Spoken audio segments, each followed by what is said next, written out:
My sister accidentally spilled red wine on my wedding dress and told my groom I never loved him. I walked down the aisle in a backup dress, but the vows I read were actually the screenshots of her begging him to leave me for her. The heavy metallic scent of the Merlot hit my nose before I even felt the cold weight of the liquid soaking through my layers of shapewear. I didn't scream. I didn't even gasp. I simply stood there, my arms half extended like a broken doll, watching the dark, jagged stains spread across the hand-stitched lace of my bodice. In the reflection of the three-way bridal mirror I saw my sister, Clara. She wasn't rushing toward me with a cloth or crying out in horror. For a split second, one heartbeat of absolute honesty, she was smiling. It wasn't a wide grin, but a tiny, satisfied curl at the corner of her mouth that told me everything 30 years of sibling rivalry had been leading to. This wasn't an accident. It was her masterpiece. "Oh, Elena." My heel, it just snapped. Clara finally wailed, her voice jumping into that high-pitched, frantic register she used whenever she broke one of my toys as a child. She dropped the empty wine glass and it shattered against the hardwood floor, sending shards of crystal skittering like diamonds into the corners of the room. She lunged toward me, her hands covered in the same dark wine, reaching for my chest. "Let me help, let me rub it out, maybe some soda water." "Don't touch me," I said. My voice sounded like it belonged to someone else. Someone cold, distant, and dangerous. I stepped back, narrowly avoiding her wine-soaked fingers. If she rubbed that delicate fabric now, the silk underneath would shred and the stain would be permanent. She knew that. My sister had always known exactly how to fix things until they were beyond repair. I looked at her, really looked at her, and realized that the person I had shared a bedroom with for 18 years was a stranger who thrived on my grief. Clara was wearing her bridesmaid's gown, a soft lavender that made her look innocent and ethereal, but her eyes were darting around the room, looking for an audience. My bridesmaids were downstairs at the cocktail hour, and my mother was busy greeting the early arrivals. We were alone. "You did that on purpose, Clara," I whispered. The accusation hung in the air, thick and undeniable. I remembered my 10th birthday when she accidentally let my pet hamster out of its cage, and my high school graduation when she accidentally spilled bleach on my favorite dress. The pattern was a map of my life's most painful moments. Clara's face shifted instantly into a mask of wounded outrage. "How could you say that? Today of all days? I was just bringing you a glass to calm your nerves, Elena. You've been so high-strung, so difficult lately. I guess I'm just as nervous as you are." She squeezed out a tear, a perfect shimmering bead that rolled down her cheek. "I'll go get Mom. We'll find a way to cover it. Maybe a brooch? Or a shawl." She was already moving toward the door, her walk perfectly steady for someone who claimed to have a snapped heel. "Get out," I repeated louder this time. I watched her retreat, her shoulders shaking with fake sobs as she vanished through the double doors. I knew she wasn't going to get help. She was going to find a corner to hide in, or worse, she was going to find Mark. My sister didn't just want to ruin my dress. She wanted to ruin my reputation. She wanted me to walk down that aisle looking like a mess so she could play the role of the stable and put-together sister. I stood in the center of the suite, the dream dress I had spent 6 months paying off now looking like a crime scene. I needed to move. I headed toward the back service hallway that led to the guest wing, clutching the heavy skirts of the dress so I wouldn't trip over the sodden lace. I needed the emergency kit I'd tucked into my suitcase, but more than that, I needed a moment of silence. As I passed the small oak-paneled library near the groom's suite, I heard the heavy thud of a door closing and then the muffled sound of voices. I froze behind a large floral arrangement. "She's having a total breakdown, Mark." Clara's voice drifted through the gap in the door. It was low, intimate, and dripping with false sympathy. "She's screaming at everyone. I think the pressure of the lie is finally getting to her." "What lie, Clara?" Mark's voice was low, strained. I could hear the vibration of his anxiety. We had both been so happy this morning, but I knew how fragile he was when it came to family conflict. He trusted Clara because she was family. He didn't know the monster that lived under the lavender silk. "She told me last night," my sister whispered, and I could almost hear her leaning closer to him, invading his personal space. "She said she's only going through with this because of the deposit on the venue and the pressure from your parents. She said she wishes she had the courage to tell you she doesn't love you the way you deserve." "Mark, my sister. She's not who you think she is. I couldn't keep it inside anymore. You deserve someone who actually wants to be there. I leaned against the cold wallpaper of the hallway, my heart hammering against my ribs. It wasn't just the dress. She was trying to incinerate my entire future before the first candle was lit. I heard Mark murmur something I couldn't catch and then the sound of footsteps. I ducked into the nearest guest room, the one Clara had been using to change, and clicked the lock just as footsteps passed by in the hall. The room smelled of Clara's heavy, floral perfume. I was shaking, my breath coming in shallow gasps. I looked around for something, anything to stop the ringing in my ears. That's when I saw it. My sister's phone was sitting on the vanity, plugged into a portable charger. A notification lit up the screen. It was a message from an unsaved number, but I recognized the tone immediately. I picked up the phone. It wasn't locked. I scrolled through her recent messages to Mark. My eyes burned as I read the trail of breadcrumbs she'd been leaving for months. Elena's out late again, Mark. Hope she's actually at work. She seemed so annoyed when you called earlier, I had to cheer her up. And the most recent one. A photo of me from behind taken just minutes ago looking at my stained dress in the mirror. She had captioned it, "The dress is ruined just like her promises. Come to the library. I'm the only one who can fix this for you." The betrayal was so deep it felt physical. My own sister had spent months weaving a net of lies, waiting for the perfect moment to pull the cord and choke my happiness. She wanted to be the hero. She wanted to be the honest one who saved the groom from a cold-hearted bride. She wanted my life. I looked at the ruined ivory lace in the mirror. I couldn't wear this. If I walked down the aisle in this, I would look like the unstable mess Clara claimed I was. But I wasn't going to give her the satisfaction of a cancelled wedding. I opened the closet in the guest room. There, hanging in a simple plastic bag, was the dress my mother had worn in the 70s. It was ivory, yes, but a deeper, creamier shade that had aged over time. It was modest, with a high lace neck and long sleeves, completely untainted by Clara's wine or her malice. I stripped off the designer gown, letting it heap on the floor like a discarded skin. I pulled the vintage dress on. It was tight in the waist, but it fit. It felt heavy and solid like armor. I reached back into Clara's phone and hit select all on her messages to Mark. I hit share, sending the entire thread to my own phone. My hands were steady now. The fear was gone, replaced by a cold, searing clarity. I didn't need the flowery vows I'd written about forever and trust. Those were for a world that existed before I knew my sister was a predator. I took my phone out of my silk clutch, opened the screenshots of her begging him to leave me, and I started to print them to the library printer downstairs using the hotel's Wi-Fi. I wasn't going to cry. I wasn't going to hide. I was going to give Clara exactly what she wanted. A wedding that no one would ever forget. I walked back to the bridal suite, passing the broken glass and the spilled wine without a second glance. I picked up the small pearl-encrusted folder that was supposed to hold my vows. I tucked the printed screenshots inside. My sister thought she was the director of this play. She had no idea I had just rewritten the ending. "Let's go," I whispered to the empty room. "The show is about to start." The heavy oak doors of the chapel felt like the gates to a different life. I stood behind them, my fingers curled tightly around the lace of my mother's vintage gown. The fabric was sturdier than the silk I had shed in the bridal suite, a quiet armor against the storm I was about to walk into.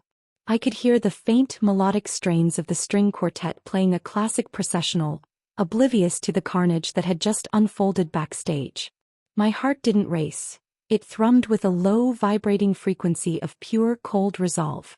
When the doors finally groaned open, the air from the chapel rushed out to meet me, smelling of lilies and expensive perfume. I stepped forward, and the collective gasp from the 300 guests was audible over the music. It wasn't the gasp of admiration I had dreamed of for months. It was a jagged, confused sound. My aunts leaned in, whispering behind their gloved hands, their eyes scanning my modest, high-collared gown in search of the five-figure designer masterpiece they had seen in the bridal magazines. I didn't look at them. My gaze was locked on the front pew. There she was. My sister Clara sat at the edge of her seat, her lavender dress shimmering under the candlelight. The moment she saw me, her eyes widened, not with guilt, but with a terrifyingly smug satisfaction. She thought she had won. In her mind, the sight of me in this dated yellow dress was proof of my total defeat. She looked toward Mark, her expression shifting into one of pity as if to say, "See? I told you she was unstable." Mark looked as though he had seen a ghost. His face was a mask of gray ash, his hands trembling slightly at his sides. He wasn't looking at me with the love of a groom. He was looking at me with the suspicion of a man who believed he had been betrayed. The walk felt like it lasted a century. Every step was a deliberate choice. I passed my mother, whose face was a map of confusion and dawning horror. I passed Mark's parents, who sat rigid, their smiles frozen and artificial. As I reached the altar, the quartet finished with a lingering, somber note that felt far more appropriate than they realized. Mark didn't reach for my hand. He stood there, his breath shallow, staring at the high lace collar of my dress as if trying to find the woman he thought he knew behind it. I felt the heat of Clara's gaze on my back, a burning needle of malice that only solidified my purpose. The priest began the liturgy, his voice booming and rhythmic, speaking of sacred bonds and the purity of truth. The irony was suffocating. Every time the priest mentioned honesty, or the joining of two souls, I saw Mark flinch. He was standing only inches from me, yet the distance between us was an ocean of Clara's making. Out of the corner of my eye, I saw my sister lean forward in the pew. She was vibrating with anticipation, her fingers twisting a lace handkerchief. She wasn't waiting for a wedding, she was waiting for a car crash. She was waiting for the moment the priest asked if anyone had any objections, her mouth slightly parted as if she were rehearsing her own dramatic entrance into the void she had created. As the ceremony moved into the opening prayers, the silence in the chapel became a living thing. You could hear the flicker of the candles and the distant shift of a guest in their seat. I noticed small things I had missed before. The way Mark's best man Greg kept glancing between Mark and Clara with a furrowed brow, and the way the light caught the tear in Clara's eye that I now knew was entirely manufactured. The atmosphere was thick with a tension so sharp it felt like it could draw blood. I looked at Mark, trying to catch his eye, but he purposely looked toward the stained glass windows. He was already mourning us. He was already believing the poison she had dripped into his ear about my lack of love and my hidden motives. Then came the moment for the exchange of vows. This was the part of the rehearsal where we had laughed about how much we loved each other. The priest gestured toward me, his eyes kind and unsuspecting. "Elena," he said softly, "you may now share the promises you have prepared for Mark." A ripple of nervous energy moved through the pews. Clara straightened her back, her face a mask of faux sadness, clearly expecting me to fumble through some generic words while sobbing. Instead, I reached into the deep hidden pocket of the vintage skirt. My fingers brushed against the folded sheets of paper, the screenshots of her desperation, the digital trail of her betrayal. The paper felt crisp and sharp against my skin. I pulled them out, the white pages stark against the ivory lace of my sleeve. I didn't look at the crowd. I didn't look at the priest. I looked directly at my sister. I opened the folder. The first page was a message Clara had sent Mark 3 weeks ago at 2 in the morning. I began to read, but I didn't use my bridal voice. I used the voice of a woman who was done being a victim. "Mark," I started, my voice echoing off the high stone arches of the ceiling. I thought a lot about what to say today. I thought about the words Clara told me were the only truth left in this family. I paused, and I could feel the confusion turning into a cold, hard curiosity among the guests. I looked down at the paper. "Mark, she's not home again. I'm sitting here wondering how you can be so blind. If you were mine, I would never leave you alone on a Friday night. I'm the only one who truly understands the pressure you're under." The silence that followed was deafening. It wasn't the silence of a wedding. It was the silence of an execution. I heard a sharp, choked intake of breath from the front pew. I didn't stop. I flipped to the next page. "She doesn't love you, Mark. She told me she's only staying for the lifestyle. Please come over. Let me show you what real loyalty looks like." I looked up. Clara's face had gone from a triumphant pink to a sickly, translucent white. Her mouth hung open, her tears forgotten as the reality of her own words being broadcast to her parents, her aunts, and her future brother-in-law began to sink in. The room began to hum with a low, angry murmur. I saw my father sit up, his eyes narrowing as he recognized his younger daughter's handwriting and tone. I turned my gaze to Mark. For the first time since I stepped into the chapel, he was looking at me. Truly looking at me. The pale fog of suspicion in his eyes was being replaced by a terrifying clarity. I watched his throat move as he swallowed hard, his gaze shifting from the papers in my hand to the woman sitting in the front pew. I saw the exact moment it clicked for him. I saw him remember the accidental meetings at the grocery store, the random late-night check-in texts Clara had sent him when I was working late shifts at the hospital. I saw him remember the way she had always found a reason to touch his arm or whisper in his ear when I wasn't looking. The poisoned whispers he had heard in the library only an hour ago were now being reframed as the desperate gasps of a sinking ship. He wasn't looking at a grieving sister anymore. He was looking at a predator who had used his own insecurities as a weapon against the woman he claimed to love. And finally, I said, my voice dropping to a low, steady hum that commanded the room. The message from less than an hour ago. The dress is ruined just like her promises. Come to the library. I'm the only one who can fix this for you. I let the paper flutter from my hand, landing on the stone floor between us. The sound of it hitting the ground seemed to break the spell. Mark took a step toward me, his face contorting with a mixture of rage and agonizing regret. He looked at the wine-stained ghost of a wedding we were supposed to have, and then he looked at Clara, who was now frantically trying to stand up, her lavender skirt catching on the pew. The truth had walked into the room. And it wasn't the lie she had spent months carefully crafting. It was the raw, ugly reality of her envy, laid bare for everyone to see.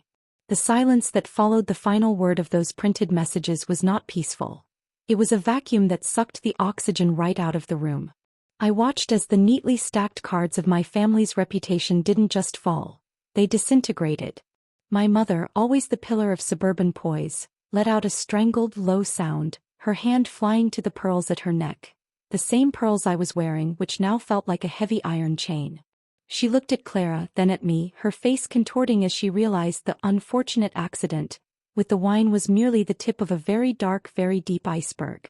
The guests remained frozen, a sea of bewildered faces in expensive hats and suits, caught in the crossfire of a sisterly war they hadn't known was being waged. Clara moved first. It was a frantic, uncoordinated scramble.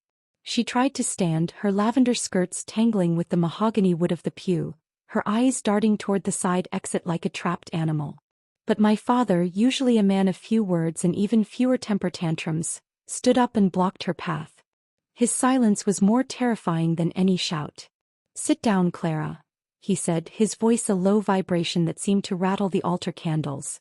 She didn't sit. Instead, the mask finally snapped. The soft, victimized persona she had spent decades perfecting melted away, revealing a jagged, raw fury that made her look older, sharper. "Fine," she screamed, the sound echoing off the vaulted stone ceiling and making the priest recoil. "I said it. I sent them. Because why do you get everything, Elena? Why do you get the perfect guy, the perfect career, and the perfect little life while I'm always the one left picking up the scraps of your leftovers?" She stepped out into the aisle, her finger pointed at my chest, shaking with a rage that had clearly been fermenting since childhood. She didn't care about the 300 witnesses anymore. She spoke about the time I got the lead in the school play, the time I got the higher SAT score, the time I bought my first house. All the small joys of my life that she had viewed as personal thefts against her own happiness. The resentment was a living thing, an ugly, pulsating entity that filled the church. Mark stood between us, his head bowed, his shoulders shaking. He looked like a man who had just walked out of a house fire only to realize he'd left his soul inside. When he finally looked up at Clara, there was no pity left, only a profound, icy disgust. "I almost believed you," he whispered, the words carrying through the hushed chapel. "I almost walked away because I thought you were the only one being honest with me." Clara tried to reach for his arm, her expression flickering back toward a manipulative pout, but he recoiled as if her touch would burn him. The facade was gone. The perfect family was a heap of rubble at our feet, and for the first time in my life, I didn't feel the need to try and glue the pieces back together. The church cleared out with an eerie, hurried efficiency. People didn't linger for the typical wedding gossip. They fled, uncomfortable with the sheer weight of the truth they had just witnessed. Eventually, it was just the two of us left in the cavernous space. The scent of lilies was now sickeningly sweet, like a funeral for a dream. I stood in the middle of the aisle, the yellowed lace of my grandmother's dress itching against my skin, looking at Mark. He looked shattered. He looked like he wanted to apologize, to scream, and to disappear all at once. "Why in front of everyone, Elena?" he asked, his voice cracking. He wasn't angry at me, but he was drowning in the humiliation of it. "Because if I did it in private, she would have found a way to flip the script," I replied, my voice steady, though my heart was a bruised pulp. "She would have told Mom I was hallucinating. She would have told you I planted those messages. To stop a cancer like Claire, you have to expose it to the light." I had to make sure there was no version of this story where she ended up as the innocent bystander. I looked at him, searching for the man I had agreed to marry, but all I saw was the man who had doubted me based on a few whispers in a library. Trust is a mirror. Once it's cracked, you can still see the reflection, but the image is forever distorted. We weren't just mourning my sister's loyalty. We were mourning the ease of our own connection. I reached up and unpinned the veil. It felt like removing a heavy, suffocating shroud. I let the delicate netting fall onto the wooden pew, followed by the pearl-encrusted folder that held the evidence of my sister's betrayal. I was discarding the dead weight of expectations. The expectation to be the good sister, the blushing bride, the perfect daughter. I realized then that while I had lost the wedding I had spent a year planning, I had saved something much more valuable: the rest of my life. I had been tethered to Claire's toxicity for 30 years, always adjusting my sails to accommodate her storms. No more. The liberation felt like a cold breeze on a feverish forehead. I didn't wait for Mark to offer a ride, and I didn't wait for my parents to come back with their apologies or their excuses for why they hadn't seen Claire's nature sooner. I walked out of the church, down the stone steps, and straight to my own car. I didn't care that I was still in a 1970s wedding dress. I didn't care that my hair was starting to fall out of its intricate updo. I got behind the wheel and drove. I drove past the reception hall where the caterers were likely wondering why the party hadn't arrived. I drove past the park where we were supposed to take our sunset photos. As the city lights faded into the dark silhouettes of the highway, I found myself reflecting on all the accidents from our childhood. I thought about the broken dolls, the ruined birthdays, and the quiet sabotages. I realized I wasn't angry at Clara anymore. I was angry at myself for being so blinded by the concept of blood that I had allowed a predator to sit at my table for 3 decades. But as the miles ticked by, I felt that anger soften into a quiet, resolute peace. Total estrangement wasn't a punishment for her. It was a gift to myself. I was finally cutting the cord.